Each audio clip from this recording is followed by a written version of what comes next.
காரணம் விடம் தேடி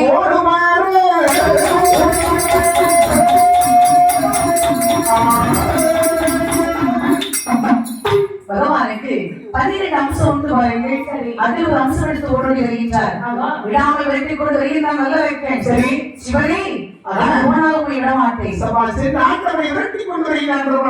அப்படி வரும்போது வரையில் பகவான் வல்லவர்கள் பயந்து ஓடுகின்றார். இல்லை நின்று நிமிர்ந்து ஏறிட்டு வார்த்தார் என்றால் அதை நாட்டில் வல்லவர்கள் எரிந்து கரிந்து போவான். இதற்காக ஓடி வருகின்றார். இந்த உலகத்திலே படைத்தல் காக்க அழித்தல் என்ற மூன்று ஒன்று. சரி படைக்கப்பட்டது பிரம்மதேவன். சரி காக்கப்பட்டது என் பெருமான் சூத்திரமான் கலைக்கனுடைய வேலை. அதை அழிக்கப்பட்டது என் பெருமாளையும் மாயனுடைய வேலை. எங்கெல்லாம் அதர்மம் தோன்றுகிறதோ அங்கங்கள் அவதாரம் எடுத்து அதர்மத்தை அழிப்பதை பாதியிலே வளர்ந்தாவன்.